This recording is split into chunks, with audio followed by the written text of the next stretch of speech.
All right, well, welcome to Prospects and Contacts. What I'm going to teach you in this webinar is how you can set up saved searches, attaching them to particular clients that you'll enter their information in. I'll show you how to do that.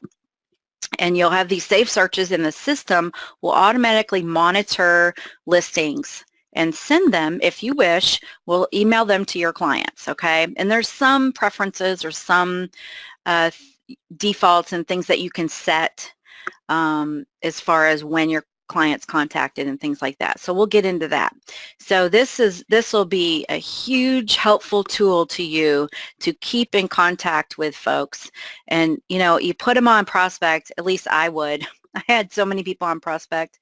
I couldn't even really honestly tell you if they're legitimate buyers anymore, but I had, such a database of them. And it was cool because with very little effort on my part was the just original setting them up. It basically kept me in contact with these potential buyers from sending them listings, periodically out of the system. So it's a real good way to stay in touch. All right, so let me go ahead and grab my pink pointer. I use the arrow, and I try to use like the hot pink color so it's easy to show up. There we go. All right, you should see a pink arrow on your screen. Okay, I think you do now. All right, so what we're going to do is we're going to start off in contacts. If you look at the course curriculum for this webinar, it starts off in prospects and then goes to contacts. I don't think that's logical at all. So I'm going to start the way, I'll still cover all the material. I'm just going to do it in a different order.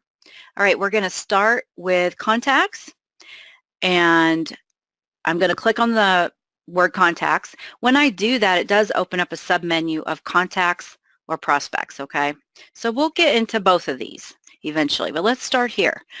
This is how I see it happening, like a real world occurrence where you're talking story with somebody on the phone, you just met them, they're interested, they got your name off of a sign or off the website, or somehow they found you, they called you. They're talking things over with you. They're asking lots of questions about moving to Hawaii. What's the area like? What about pets? All that stuff. You have to basically, educate folks on all that fun stuff. And during that conversation, hopefully you're gathering information on their likes and dislikes, and maybe when they're coming and how soon they'll buy and all that kind of stuff. So as I was doing that, I would be able to then enter in to my contact list. Now this is just the dummy list we use for the trainers. We all log into the same account and use what I call the dummy list right here. And so what we're going to do is we're going to pretend we're setting up a new client.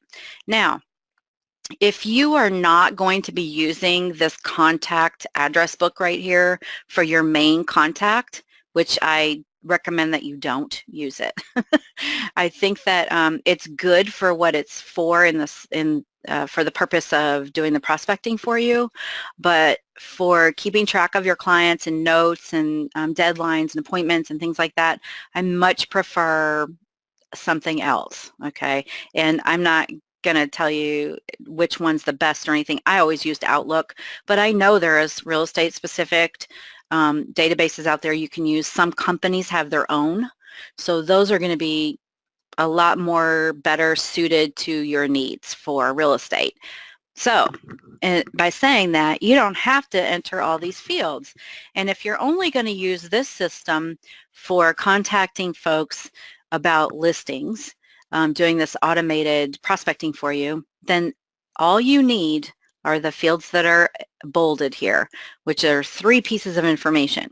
You need their first name, their last name, and their email address. Other than that, you don't have to put anything else in here unless you want to. So let's just explore around. I'm already set up in here. Let's see. I know we can set up EPO. Okay. So we'll put in EPO in the last name, and then you can see a suffix if you want. It files it last name alphabetically. Source, I kind of would use this field. I kind of liked it, like I would say met at open house on 1/21/18, something like that. or, you know, just how maybe they're a referral, however you connected with those people. What's their preferred method of communication? What's their address? If you want to put it in here, you can. But like I said, you'll be probably putting it somewhere else in another database somewhere else. City, state, zip, country, that's all self-explanatory. Email address. Now the email address again is the one where the system will be emailing the information. So I'll just go ahead and put my own personal email address in right here. And you can send an email directly from here if you want to. Brings up a little web email you can send. You can put their website, Facebook, Twitter, LinkedIn profiles if you want to do that for your client. This would be your client's information, okay, not yours. My audio is cutting in and out. Darn. Okay. Let me move the microphone a little closer and let's see if this is better. And I'll try to keep my head steady too. I think that I'm wearing a headset, so I think that might help. Is anyone else having this same issue where my sound is cutting in and out, or is everyone able to hear me? I'd like for you to respond, please, at the question log and tell me. Okay, so Chris says okay, Amy's okay. So Stephanie, I'm wondering if it's on your end. If you have a lot of stuff running in the background on your computer, you might want to shut a few things down because that might be taking the processing away from getting the webinar. Depends on your internet connection as well. We are recording this, Stephanie, so if it gets so bad that you can't even understand what's going on, feel free to exit out of the webinar. You can also try to rejoin. You can exit out, rejoin, see if that's different. But we are recording it and we will get you a copy of the recording. And that's something else I should tell people. We are recording the webinar. In case you wish to speak, just so you know, you'll be part of the recording.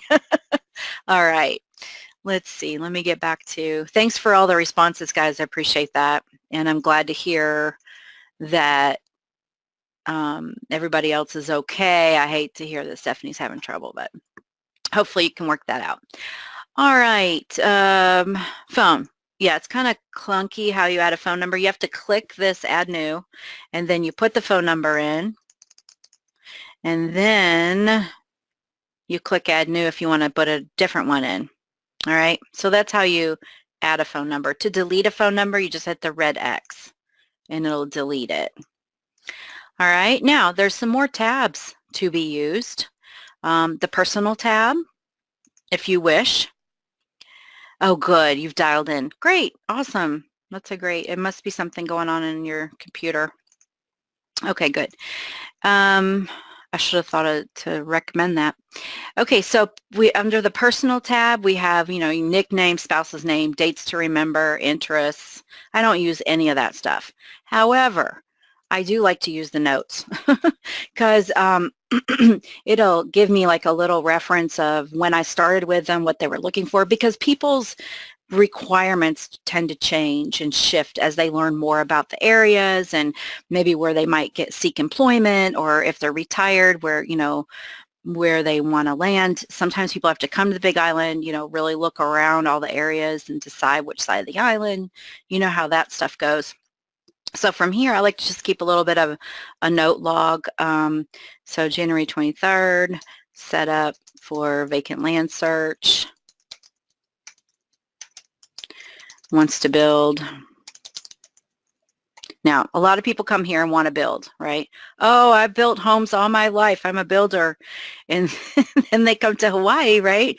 And they realize, oh, yeah, you can get land. Oh, $75,000 for this wonderful lot. That's great. Oh, wait, now you got to put a septic in for some of the ones that don't have sewers, right? Oh, you got to hook up to electricity. Oh, down south, oh, no water, you got to do the water catchment. So things start to become a little more complicated. Oh, yeah, and it takes 8 weeks for a building permit to be issued. Whatever, I'm just saying, I don't know how long it takes. Sometimes it takes a really long time. But anyway, and then they get kind of frustrated, and then, oh, it's cheaper to buy a house than it is to build one. A lot of people come to that conclusion as well. All right. So we're going to start up EPO as wanting to build. And then also they have this tab for company. Now I had to like really think about this, like, why would you want to add companies in here? And so what I thought of, which I think would be handy dandy if this were the case, perhaps you are elected as the corporate real estate agent for FedEx, and you are assigned any new transfers into Hawaii for FedEx, okay? So you get to handle helping them find a house or from property or whatever. And so in that case, maybe you would want to put that company name in and then add their information so you know who to contact at the corporate level. I don't know. I was trying to think how you would maybe use that. Okay, so you can see there's company information tab as well. Now, history and prospect, we'll get to those in just a minute, but let's go back to primary. So to reiterate, for setting up these saved searches, all that you absolutely must have is a first name, a last name, and an email address. And that's it. All right, so once you have entered that kind of stuff in, all the whatever you want to put in, you can save contact. The next button over says save and set up search, or delete this contact. So let's go ahead and save and set up our search. All right, so I saved the contact, and if I were to go back over here and look in the contacts, it would be on my list. And now it takes me right into the search criteria page and gives me this little helpful menu, which is the wizard, little search wizard that helps you set up prospecting. So I'm going to read through it once. And the bullet items are very helpful, actually. The search parameters you enter here will be used to find property for this contact. Research will notify you of new or changed listings that match these parameters. You can use any of the links, including the Add Fields tab, which is this one right here. And if you don't know what this is, this will be covered in the Advanced Searching Techniques class, okay? But basically, if you can't find your field in this arena over here, you can go find it at the Add Fields. It has all 400 plus fields in there. All right. Just getting sidetracked here. There we go. The default search parameters include contingent and active status. You can adjust that for your needs. So in other words, it pre-checks these two boxes for you. All right. Now, I have mixed feelings about active and contingent. And I'll talk about those in just a sec. All right. So the last bullet item, you can click search to see the listings that match your request. So at any time as you're building this search, you can use the count feature, you can use the search now, you can show it on the map if you want to, the results, just to make sure that this is exactly what you need for your client. All right, so let's start off with building a search for land, because EPO said that she would like some land. So we're going to select land. EPO indicated she wants to live in 3-7 North Kona area, so we'll add that in as well. Now let's talk about status for a second. Okay. By sending it, I think it all depends on the client, whether I would include active and contingent. And this is just my opinion. For whatever it's worth, take it or leave it, okay? But for me, if I'm working with a buyer that is ready to buy now, and we're actually looking at properties that are a little difficult to find or meet their needs, maybe relatively low inventory, maybe they're in a price point that, gosh, you know, we're not finding a lot of stuff here, then I might add the contingent. Because what contingent means is that there's an accepted offer on that property, but it has a contingency. And the contingencies can be anything from inspections, contingency on getting their financing, contingency on getting the subdivision documents for review, contingency on selling another property so that they can turn around and buy this property. I mean, there could be lots of contingencies, or there could be very few. So you can always be proactive for your buyer, reach out to the listing agent, check and see what's going on with the contract. Does it look pretty solid? Are they accepting backup offers? Because that's what you would have to do. If your client falls in love with the property, it's contingent, you're going to have to write a backup offer.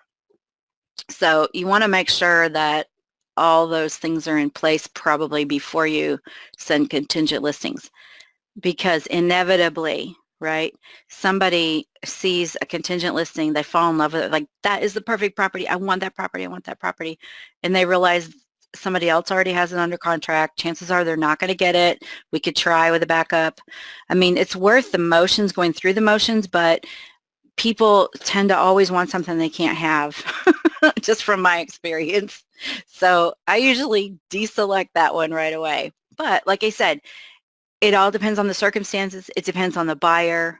If it's a buyer that's not going to buy for 5 years, I'm certainly not going to send them contingent stuff now, you know. And I'm just saying that I've worked with people for 5 years. I think that was my longest running client, 5 or 6 years, and multiple trips over. But they bought finally. Okay, minimum price, probably need to use that for this land listing. We'll say not minimum, but we'll do maximum. Let's say 100. Okay, maximum 100,000. And let's say the other thing that they really, really wanted was fee simple. They want fee simple land. So I'm going to use land tenure, and I'm going to go with fee simple here. Okay, and notice how as I'm adding the search criteria at the bottom, the request line is starting to fill up here. Okay, so we have active, land, price to 100,000, fee simple in North Kona. All right, so let's go ahead and add this one now. So when I'm at the point where I have the proper search criteria that I want to use, I will then go and save my search. We're going to save the search. And what we want to see is we want to see this come back and tell me the prospect has been saved and has, oh, it's 0 matching listings. I probably need to up that ante a little bit. I haven't taken a look at the inventory of vacant land, so let's do that right now. So let's go ahead and find that prospect. Okay, so here's the deal. Contacts are people and prospects are just searches, which is kind of opposite of what I thought all these years, because I mean, when you're not talking about the prospecting feature in our MLS, you might say, oh, I'm working with a new prospect, and everyone's going to know you're talking about working with a live person, right? But as far as the system is concerned, it's kind of defined as prospects are going to be saved searches that are attached to your contact, okay? So there can be more than one, which will show you how to do that in a sec. All right, so here is on the prospect tab of our current contact person that we're working with here. We have this. We established it at 11:55. There's no matches. Here's the criteria. So I can click on this. See how it highlights when I click on it? So I can click on this. Oh, it's not letting me click. Here we go. We want to edit. So it's got a little new, they've changed this slightly. Edit this search. Okay, so I'm going to click the edit button to edit the search, which brings me to the search criteria panel. And let's change the price here. Let's see what we do with 300. I'm actually going to use the count feature real quick. Okay, good. That brings me some listings. So just anything under 100. Okay, so let's go ahead, and if you want to look at them, remember you can always click search now and take a look at the results. You know, Pulani looks like. Okay, awesome. And now we can click on our wizard once again that says save search. So we'll go back. It takes us right back into the contact address book. And we can look at the prospect tab to see, yes, indeed, there we are. Now we have the change criteria that we just changed, and we have 33 matches, okay? Now, when you first set up a new prospect, you can go to your dashboard and take a look, Okay, so on the today's activity under the prospects, did you all know that there's a listing activity, which probably most people have the hot sheet up. This is what we call the hot sheet. There's open houses and there's prospects. So if we look at the prospect matches for today, you can see our new one, and it even tells us new, has 33 matches. It can't put all 33 MLS numbers on here at once, but it gives you the first dozen or so, I guess. And with this, you can also see who the contact name is, their contact information, as well as their search criteria. So it gives you all those details. Now, this is an existing search that we have in place for Johnny Depp, right? Oh, I wish. Okay, and the search criteria for Johnny is here, and it tells me he's got three new today. 3 new matches, and I don't know why it only gives me that one MLS number when there's 3, but here it is. And so that's the new match. And so you can regularly go to throughout the day, you can visit your dashboard, which is the home page, and you can go to your prospects tab and take a look at what's going on. So, you know, who's got matches today. So you can always refresh it here. Okay, so let's go back to our contacts again. And so now you can see there's the one we looked at, Johnny Depp, as well as the new one that we set up. Now, notice that some of our contacts have a little magnifying glass next to them. And that means that that's a contact in here that has a saved search that is attached to them, assigned to them, okay? Now, when you see somebody like this, they do not have a saved search, and we just have them in the system under the contacts, okay? This person doesn't either. So we could add one if we wanted to these folks, but they don't have one because they would have a magnifying glass if they did. Now, when you get to the point where you have hundreds of people in your contacts address book, this works like one of those old-fashioned Rolodex things where you click on the A to F button and it pops open to the A's and A's through F's, and then you can click on the G to L button and it'll show you all your contacts, you know, with the last name beginning G to L, M to S. So you see how that works, T to Z, or all. I always left it on all. All right, you can also add a new contact like we did a moment ago. You can import contacts, so you can import information in. So that's a feature that we've added recently to do that. And you can work with groups. Okay, well, if we have time at the end, we'll talk about that. I don't think anybody's probably going to be doing groups, but all right, so let's go back to, well, I'll tell you what. I'd like to show you the history tab, but we don't have any history yet because there's been no email activity with this brand new person. So let's look at one of our previous prospect matches. So we have this client here, and if I go to, and you can always tell if you look at the top too what customer record you're into. If you go to the history tab for Johnny, it shows you that we have some automated emails and an individual mail. Okay, so this must have been where someone manually emailed them. This one is an automated email that came out of our system telling him this happened on January 20th, Saturday. If you click on this, this is what the email says, okay?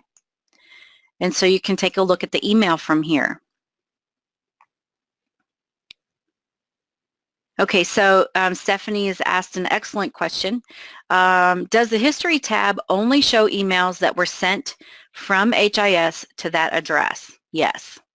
Does it sync with your Outlook emails to that person also? No. Excellent question, so that's why I'm guessing you're not going to be using something like this as your main contact address book, okay, because it's limited. So as you can see, this is the email that went to Johnny. It's an automated email out of the system. And so it starts off with aloha from sunny Hawaii. It has his name. I'm so happy to serve you. That's a personal statement that I've put into my signature file. Then it goes on to say, this is the criteria that we have and we're searching for you on. And then here is the result. Here's the matching listing for the day. And so what you need to do is when you start setting people up with this, you need to make sure that they're email savvy enough to know that when it says 3 photos, they can click on that to see the photos. When it says read more, click on that. It will open up the entire listing for them to look at. The TMK number is clickable so that they can view the public records, abbreviated public records. It's going to be in customer format. So that's another thing. Everything that's sent out of the system on an automated basis will automatically be in customer format. Therefore, they will not be able to see certain information in public records like the owner's name. They won't be able to see the listing company's information. They won't be able to see the, what else? The private remarks. They won't be able to see the information about the commission. So all that stuff is going to be redacted from the listing that they get, okay? Now, let's see, I think I have a question here. Oh, thank you. A little private message from Stephanie. Okay, so Amy, oh yeah, absolutely. But that really, it's an excellent question, Amy. I'll tell you what okay, the question posed is, and we're not really going in that direction with this webinar today, but I'll answer it in a kind of a roundabout way. So the question is, what if they wanted to live in the lower part of a subdivision? Can you limit a search that way? Yes, you can. You can limit a search by doing a number of things. You can put in specific street names if that's helpful. You can put in, it depends on the subdivision how it's laid out, okay? You can put in certain TMK numbers that cover just the bottom of a subdivision or the middle of a that kind of thing. Or you can, what I would prefer to use, which I always did, was using the map system. So by using mapping and drawing an area to be included in the search. So you can physically draw an area on the map, and whatever is actively listed in that area that meets the rest of the criteria will be the search results. And so because I'm not teaching mapping today, you're going to have to learn how to do that by taking the mapping class, or kind of just figure it out by playing with it maybe. But there's, yeah, several ways that you can handle that, by TMK number, street name, or actually drawing the parameters. And if you're talking about Hove, which is where I sold a ton of lots, like a lot of lots there. I had my searches, I probably had 20 or 25 searches just for Hove, broken down into certain areas. Mid-Hove section, upper, because people, believe it or not, really wanted the upper sections.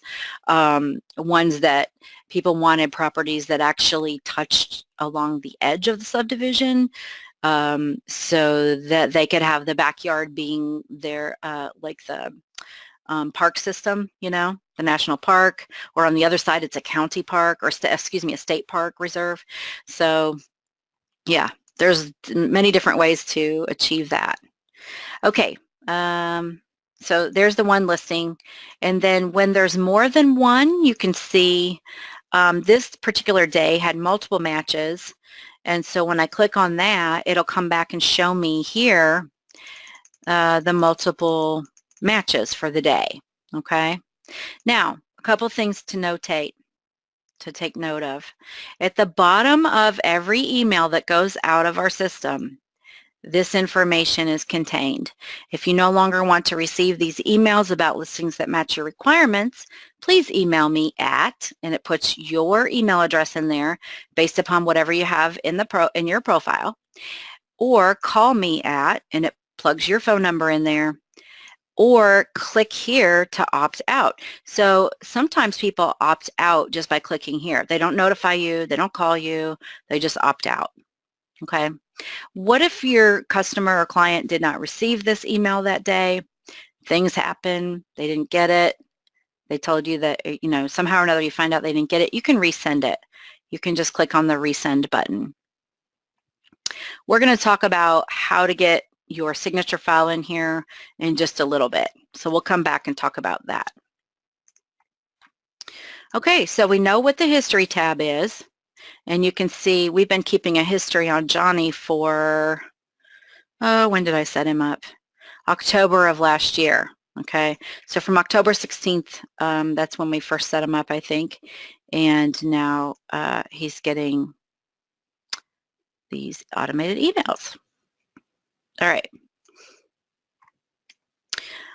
So that was looking at an existing. Now let's go back and look at our new. Here we go. EPO. All right, I click on EPO's name, takes me into EPO's record. I want to point out something to you. On the Prospect tab, we can explore the notification options. Okay, notification options. And what this means is how frequently or when do you want the system to notify your client?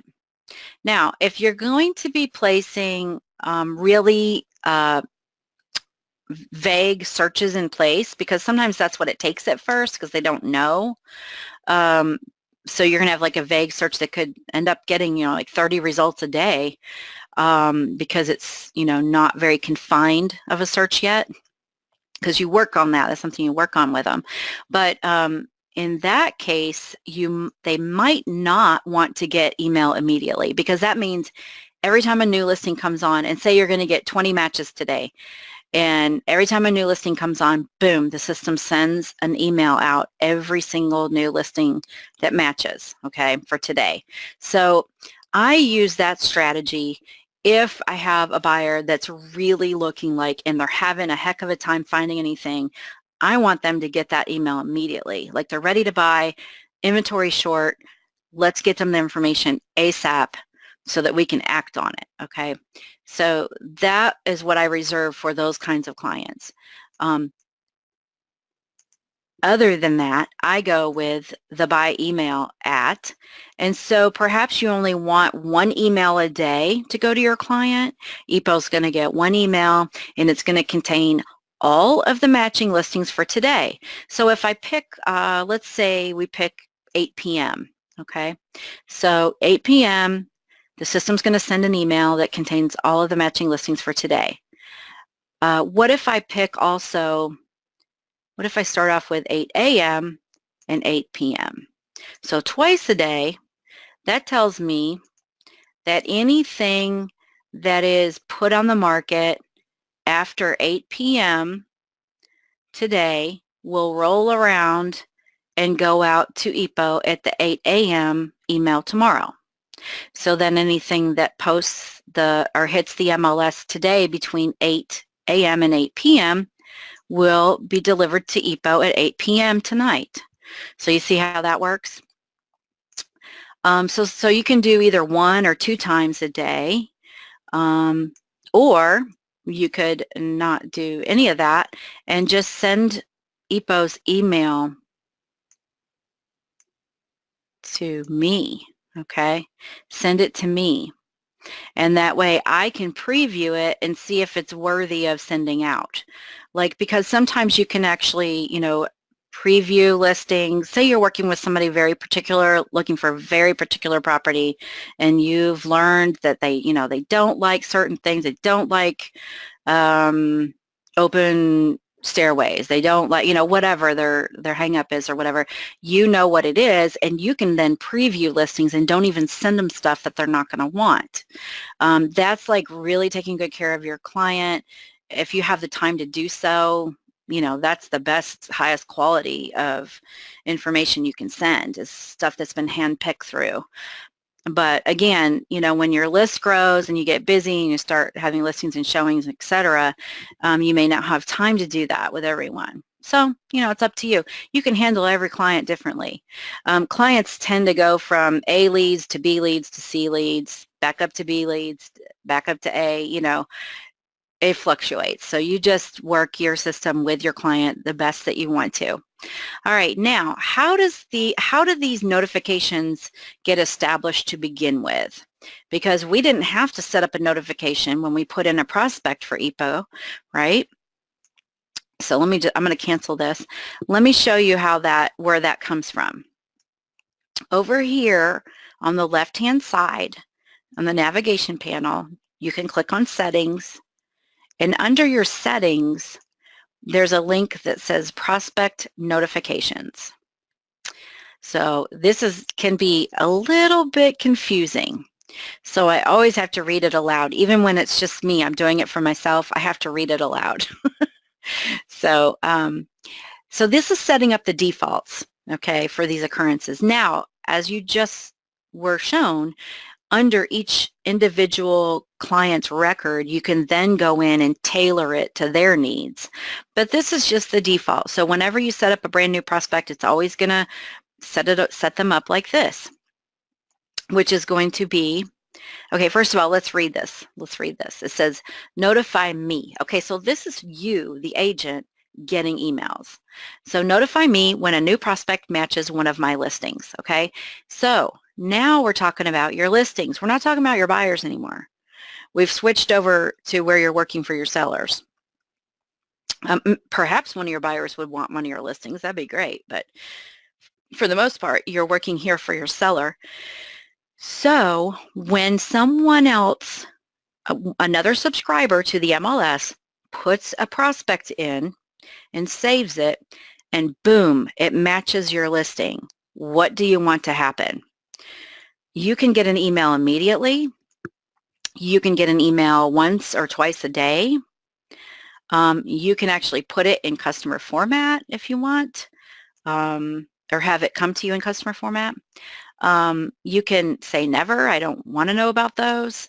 But email immediately is probably at least what you want to do by email immediately, because if you're out there working for your seller and somebody, you have a high-end home you put on the market and somebody, boom, matches it, you're probably going to want to pick up the phone and call that buyer's agent and start talking story with them. Hey, the sellers are going to be out of town this weekend. The place is completely open for showings all weekend long. You're going to be in touch with your clients, or I'm holding an open house next Tuesday. Feel free to send your clients by if you want. Just you can be proactive with pitching that listing to the buyer's agent. Now, some people start to get rattled at this point, like, wait a minute, if I put prospects in here, does that mean everyone's going to be able to see it? No, okay?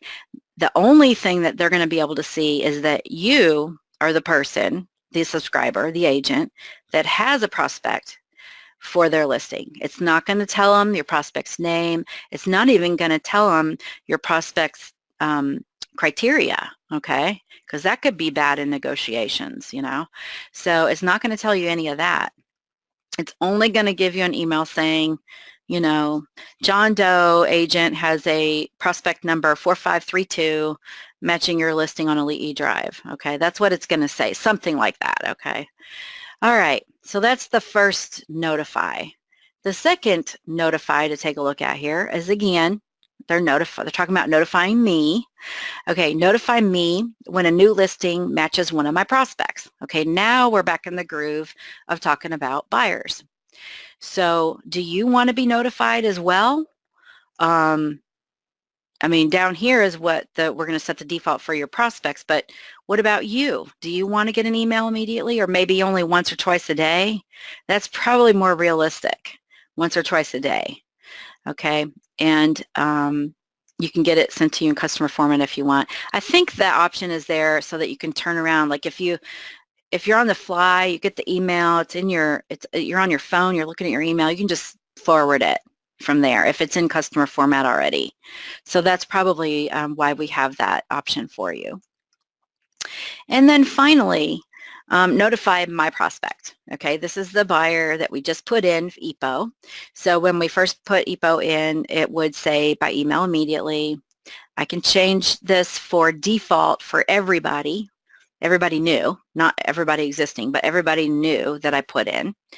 would go by whatever rules are set right here. And then, of course, like we actually did change in EPO settings to have her receive them in a different schedule than what's here. Okay? So if you make any changes, be sure to click Save Changes, and then it'll take you out to the main menu after you save changes. So while we're here looking at our settings, let's look at a couple other things. Now, remember when I was showing you the history? And it seems to me that the history for that client, Johnny Depp, went back to October, right? So you can actually manage how much history is in there, because eventually it'll get huge, you know, when you have numerous prospects and lots of history going out. So you can always clear your history in the emails that were automatically sent if you want to. And so let's go ahead and start clearing all of our histories out for the month of October, because I thought there was some in there from October. So here we are. We're going to go through and take anyone that has any emails saved in their history tab from October. We'll remove those. So I'll click Save Changes. And then it wants me to verify, are you sure that you want to clear these out? Okay. All right. So that's just a maintenance feature that you can handle on your own. Set up your own schedule however you want to do it. Now, let's also, since we're here, we get lots of stuff to talk about in here in the settings, is we want to talk about setting up our signature file. So if I click on Customize Research Email, it shows me the customizations that I currently have in place. Now, if you've never used this feature yet, you're going to have to use this. You're going to have to check mark this box up here first. Set up my customizations for research and prospect emails. All right, so header. You don't have to have a header. As a matter of fact, most people only have a signature file, but I just filled these out so you can kind of get an idea what it looks like. If you have a header, it's going to be the first line of text in your email, Aloha from sunny Hawaii. All right. Body text 1, you could put a whole paragraph in here of information. You know, visit my website. Here, let's just add that on. I clicked edit to get here, and I'm just going to go ahead and continue this. Visit my website.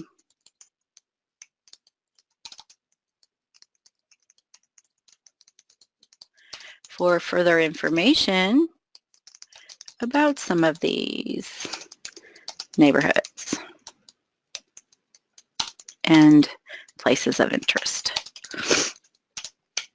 Okay, so I can add, edit, whatever from right here under body text. And if I like what I've done and I'm done, I can click the checkmark box, which will then save that. Now, this is in plain old text, and when you preview the email down below, you'll see it's plain old text. In other words, they can't just click on this website of mine to go there because it's not in HTML. It's only text. Same thing with this. They can't click there to send me an email real quick, okay? So in order to have those clickable links, you would need to use some coding. And what I mean by coding is HTML, Hypertext Markup Language. So we will accommodate hypertext markup language. And if you don't know anything about that, you can click on the HTML help. And this is like a little tutorial on how to use HTML, what it is, what the tags are. Basic elements would probably take care of your needs, but there you can change colors of the text. You can make it flash if you get super fancy. You can add a picture of yourself, your logo, what have you, by using HTML. Now, HTML is not something that I know how to do very well, but when I had my signature file, it was full of HTML coding because I had people help me set it up. Okay, so get your web person to help you, or you know, I live with a geek, so I've got someone to help me anytime, usually of the day, so I'll use his help whenever I can. And just, or somebody from the office or your IT person at work, whatever. Because HTML will come across a little bit more personalized if you want to do that. I don't really probably recommend using all the body text 1 and 2 and having too much garbage in there, because the people really only just want to see the listings, okay?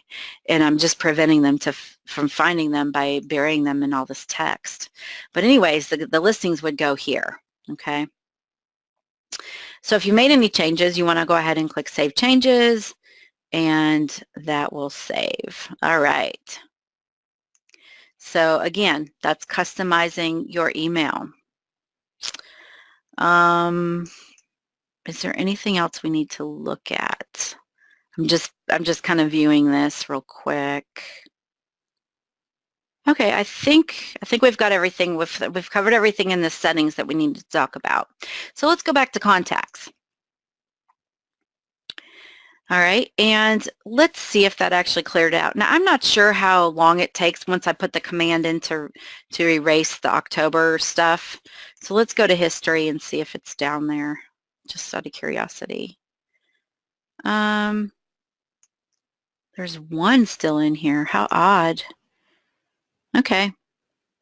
Well, September's still in here, and there's only one for October, which is kind of weird, but okay, looks like it cleared most of it out. All right, back to contacts. Oh, I'm still in contacts, that's right. Okay, so I think we're pretty clear on what to enter here, minimum first name, last name, email address. You don't need to use this. I like the notes section. You get up to 2,000 characters to keep notes. If there's a company associated, you could use that field or that information. History is contained here, and then the prospect, the actual saved searches. As you can see, I have more than one search for this client, okay?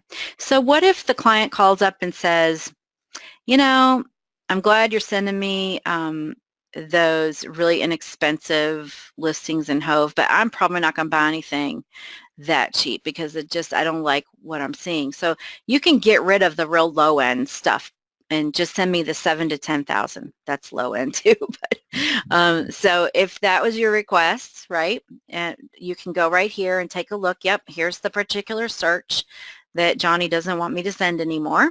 So I can just easily click the garbage button to delete this prospect. Okay, delete the prospect. And then it will confirm that I really want to delete that. Now I'm not going to do that because I want to have this up for a little bit. Okay, let's go to somebody that doesn't have a prospect and talk about how do we add one. Well, you can go to the prospect tab and you can click new search and define your search. You can change his notifications right here. In addition to doing it right here, Mr. John Doe, when we click new search and we get to the wizard over here and the search criteria page, now you got to watch out for something. Once in a while, it will carry over whatever search fields you had in your last search, okay? So just be sure on the request line there's not like a whole bunch of stuff from your previous searching that you've done. All right. But right here on the wizard, you can click the notification options and change them right here for Mr. John Doe, okay? So that's one way you can change your notification. So again, there's a lot of different ways to do the same thing, right? We've got our, I'm going to go active only, and let's say that, let's see, Mr. John Doe wants to buy a condo in Kona. So I have a little bit of information thus far. He hasn't given me a price range yet. He's checking with his lender to see if he actually wants to do a loan. He's got plenty of cash set aside. He could do a cash sale, or he might want to go in a higher price bracket and do a loan and cash. So we don't know the price parameters yet, but they still wanted us, he still wanted us to start sending condo listings from North Kona. So let's go ahead and set that up. Active listings, condo, North Kona by using 3.7. So I'm going to go ahead and click on my Save Search because I've got everything in place. And when I do that, it comes back and gives me this message, which we don't want to see. Now, for some reason, that message didn't hang out there very long. I'm going to put that down for a recommendation to HIS to leave that message up longer so you can actually read it. Let me try it again, and maybe I can capture it. Let me edit, and then I'll just click Save.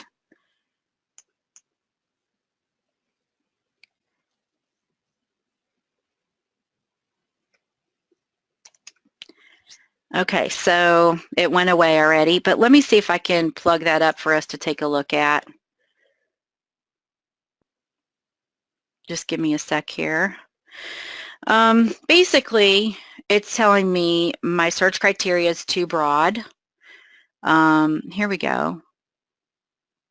Let me make this view a little bit better.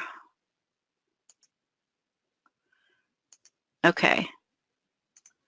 All right, so I just did a screen capture so we could see it. This prospect, this prospect has been saved, has over 100 matching listings. Your search criteria is quite broad. To eliminate the large number of resulting matches, no more matches will be made until the criteria is narrowed. Okay, so basically it's telling me, hey, that's great that you're searching these condos, but we're not going to send these out because it's too broad. In other words, you're limited to 100, under 100, so 99 or less. Okay, so what we want to do is you can do a couple things. You can narrow the search criteria down probably a little more by talking with Johnny or John Doe about, do you want fee simple or leasehold? How many bedrooms are you looking to get? How many bathrooms do you need? Etc. Okay, so you can start narrowing down that way. If they don't know yet, and that's fine, there's another way you can do it, and that is by juggling into numerous searches for the same thing. So in other words, I'll use the count right now and see where we're at. We're at 151. So if I were to like put this at 500 for our price, 500,000, let me see how many that comes up with. 86. Perfect.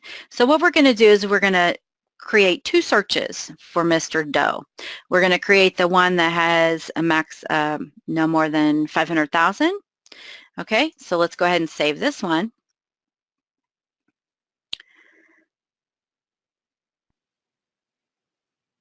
Okay, prospect has been saved and has, I missed how many, but it told us it was saved. So I can always, whoops, I'm sorry. Didn't mean to do this. Hold on. Get back here. Okay. I clicked on something wrong. Sorry about that. Okay, so let's get back into Mr. John Doe. Take a look at the prospect page. And we have 86 matching listings. That's perfect. Now what we're going to do is we're going to create another search. So I'm going to click New Search. And we're going to set up the same search. Okay, 37. What was it? 37, condo, active. Now what we're going to do is say minimum price 500. So at least 500 and over. So if there is a property listed for 500 on the dot, he's going to get it twice, once in the one search group and once in the other search group, but that should be all right. So it's just hard to put in $499, $999. So I'd rather just do it with the 500. All right, let's go ahead and save search. Yeah. So now we should have another result. It has 65 matching listings. I can go check the prospect tab here, and there's my second search, you see. So you can break it down into multiple searches as well. So now we know how to delete a prospect by hitting the delete button. We know how to renew the prospect. No, we don't. We haven't talked about that. We're going to talk about that next. We know how to edit a prospect. Okay, so we know how to edit and delete. Now, what's this renew stuff all about? Well, when you put a prospect in, it is only valid for 180 days. But don't worry, you don't have to keep track of that on the calendar or anything. What's going to happen is the system is going to automatically send you a notice and say, your prospect is getting ready to expire in 30 days. You can renew this prospect by clicking here. It'll tell you right inside your email that you receive. Or you can go to the prospect tab of your particular client, like we're in John Doe right now, and you can click renew this prospect.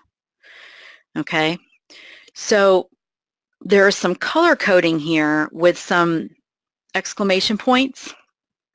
The color coding's a little funky, but if something is inactive, it's going to have this color here. And just a moment ago, we had one when it was over 100 matches, right? So, or no, it was this one, inactive because there's too many matches. Needs attention means maybe a field you're using incorrectly or something like that. Getting about to expire, that would be a warning sign here where you could say, oh yeah, I'm going to go ahead and renew that prospect because it's getting ready to expire. Or maybe you've encountered one that actually slipped through the cracks and did expire. And then if the prospect opted out by clicking that I'm opting out clickable link in the email that they get, it'll tell you that too.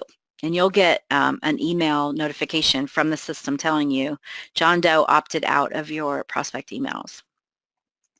Okay, so that's what these little icons are, and I think that we've covered everything in here.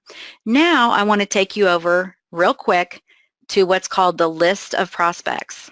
Okay, now what you have in front of you is the entire list of all of our prospects. Okay, before in the contact and the address book part, we had to go from contact to contact and then see their prospects, right? From here, it's just in alphabetical order, all of the prospects and what's going on with them, how many matches. If we have any that are in trouble, we're going to have these notices here attached to one of them. Let's see, do we have any that are in trouble? No, not yet. Okay. It also indicates how many matches they currently have. So in a couple of days, I bet you anything this goes over 100, and we'll have to fix that, okay? It tells you when it's going to expire. It'll also tell you how the client is notified. Now you can edit any one of these by clicking the edit button to the far right.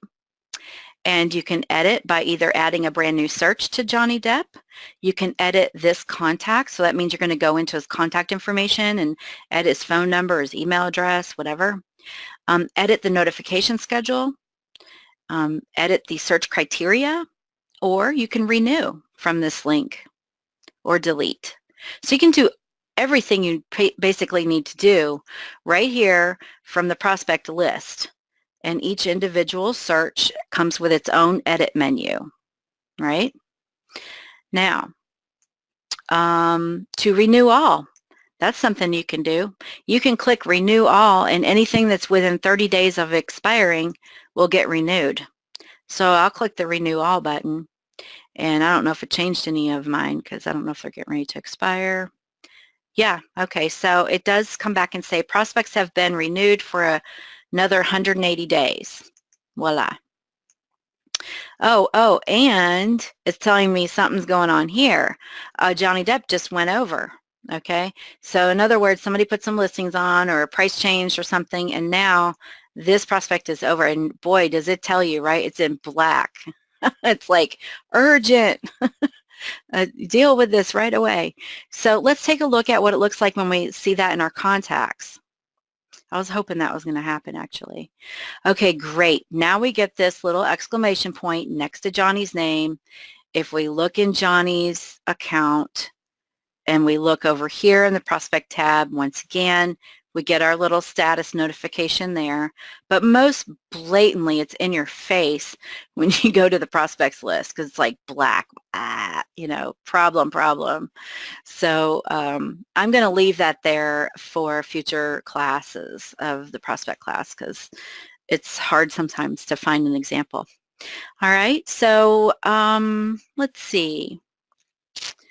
What else can we do? You can add a brand new prospect from here. So by adding a new prospect, the first thing it wants you to do is add in the 3 integral pieces of information needed in order to establish a prospect. First name, last name, email. You can go add more stuff later to the record. How you want them to be notified, and then save changes, which will take you right into the search criteria page. Okay. Hey, we made it. We made it through the prospects class.